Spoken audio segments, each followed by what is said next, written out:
Բարև ձեզ, ովքեր եք, մի րոպե մի մտեք մեր բնակարան։ Մենք դատարանի որոշում ունենք։ Հասկանալի է, ցույց տվեք։ Կուսակցություն կատարելու համար Բարգավաճ Հայաստան կուսակցության падգամավորի թեկնածու Արեգնազ Մանուկյանը հրավիրվել է քննչական կոմիտե հարցաքննության։ Վաղ առավոտից իրավապահները խուզարկություն էին իրականացնում նրա բնակարանում։ Արեգնազ Մանուկյանն անցնում է Անդրանիկ Թևանյանի գործով։ Ըստ վարկածի նա 2024 թվականի ապրիլին ազգային ժողովի փակ գաղտնի նիստում կայացած լսումներից սահմանազատման թեմայով տեղեկություններ է փոխանցել Թևանյանին։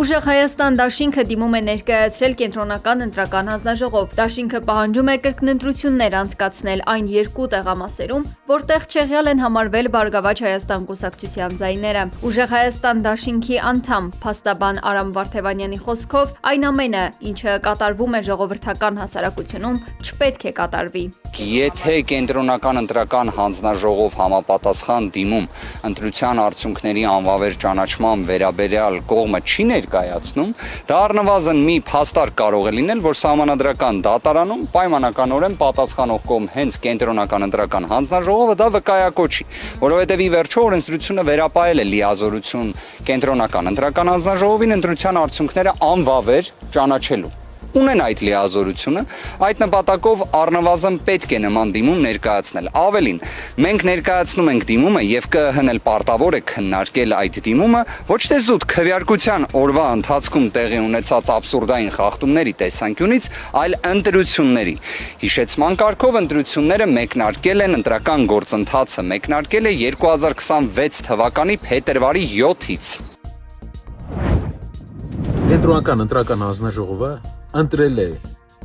Եթե կենտրոնական ընտրական հանձնաժողովը եւ իշխանությունները կրկնընտրություններ չդնեն, կհատվեն բոլոր կարմիր գծերը, հայտարարել է Ուժեղ Հայաստան դաշինքի ցուցակը գլխավորող Նարեկ Կարապետյանը։ Նրա խոսքով կենտրոնական ընտրական հանձնաժողովն ընտրել է երկու ընտրատեղամաս, որտեղ Բարգավաճ Հայաստան կուսակցությունը ունի շատ ձայներ, ու հենց այս տեղամասերի արդյունքներն է չեղյալ համարել, այսպիսով զրկելով կուսակցությանը մտնել խորհրդարան։ Մենք, որպես Հայաստանի ամենամեծ ուժը, որը հնարավորություն ունի փոխարինելու քաղաքացիական պայմանագիր կուսակցությանը, հայտարարում ենք,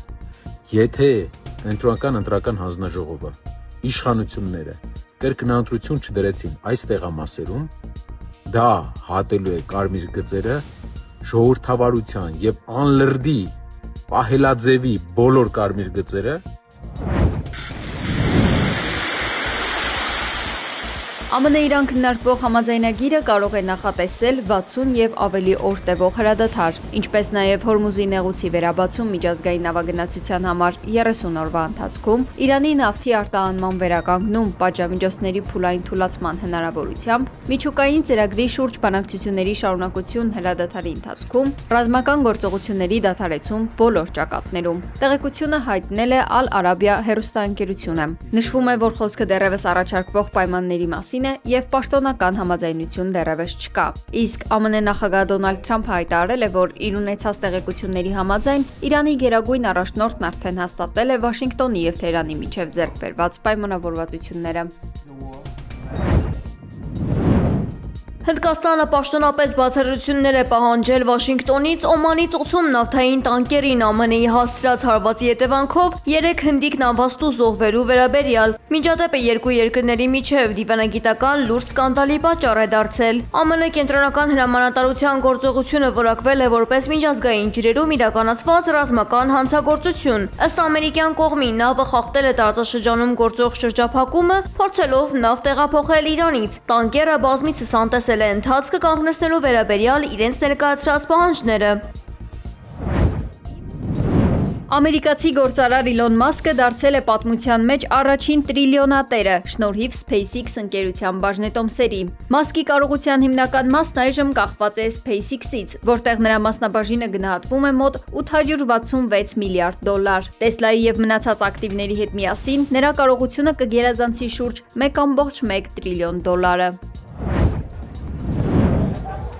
Մեխիկոյի հանրահայտ Ացտեկա մարզադաշտում տրվել է ֆուտբոլի աշխարհի առաջնության պաշտոնական մեկնարկը, սակայն տոնական հրավառությանը զուգահեռ մայրաքաղաքի փողոցներում տիրել է բոլորովին այլ իրականություն։ Հազարավոր ուսուցիչներ եւ դժգոհ քաղաքացիներ բողոքի զանգվածային երթեր են իրականացրել, փորձելով միջազգային ուշադրությունը սևեռել երկրի սոցիալական ծանր խնդիրների վրա։ Շատերի համար տոնը մնացել է անհասանելի, քանի որ տոմսերի չարդարացված բարձր գները պարզապես գերազանցել են շարքային մեքսիկացու ֆինանսական հնարավորությունները։